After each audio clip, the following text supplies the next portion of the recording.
So back in 1599, everyone knew that the sun and planets and stars were just lights in the sky that revolved around the Earth, and that we were the center of a little universe, a universe made just for us. It was an undisputed fact of the time. Everybody knew that. There was only one man on the whole planet who disagreed. He claimed that there was an infinite grander cosmos. Where was this man on New Year's Eve, the year 1600? Why?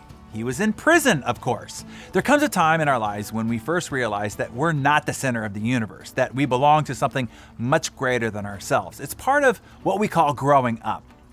And as it happens to each of us, so it began to happen to civilization in the 16th century.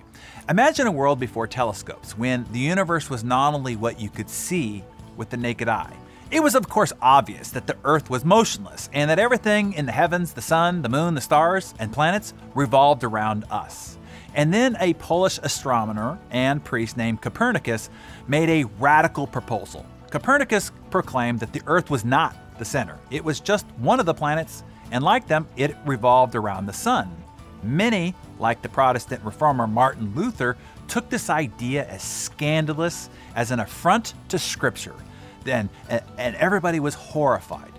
But for one man, Copernicus didn't go far enough. His name was Giordano Bruno, and he was a natural-born rebel. He longed to bust out of that cramped little universe, the one by limited thinking. Even as a young Dominican monk in Naples, he was a misfit. This was a time when there was no freedom of thought in Italy. But Bruno hungered to know everything about God's creation. He dared to read the books banned by the church, and that was his undoing.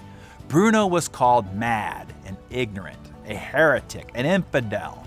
Everybody knows that there's only one world, they'd yell. Bruno lived at a time when there was no such thing as separation of church and state, or the notion that freedom of speech was a sacred right of every individual. And the Roman Catholic Church maintained a system of courts known as the Inquisition, and its sole purpose was to investigate and torment anyone who dared voice views that were different from theirs. It wasn't long before Bruno fell into the clutches of the thought police. Finally, the cardinals of the Inquisition rendered their verdict. They found him guilty of heresy. With his tongue imprisoned because of his wicked words, quote unquote, on Ash Wednesday in Rome in 1600, he was hung upside down, naked, and then burned at the stake.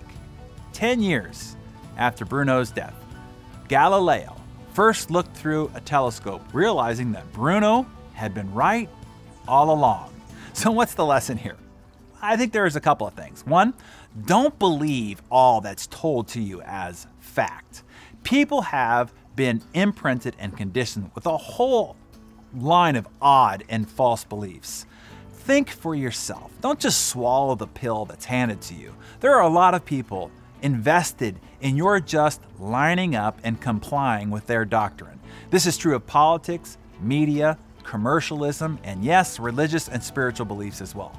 I just encourage you to think for yourself. Don't vote party lines. Don't believe all that you're told on the news or even by your doctor.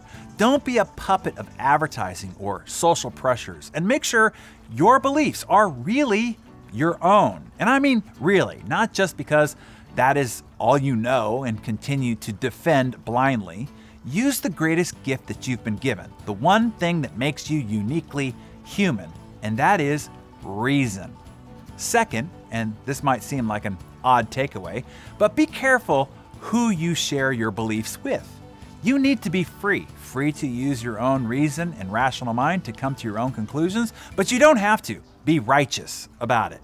Live in accordance to your own beliefs, but trying to convert everyone over to your way of thinking is an affront to the very liberty that you're trying to defend. Control the only thing you can control, and that is you and your decisions. There is no need to get yourself hung upside down, naked, and burned at the stake. In the end, that just doesn't seem so wise after all.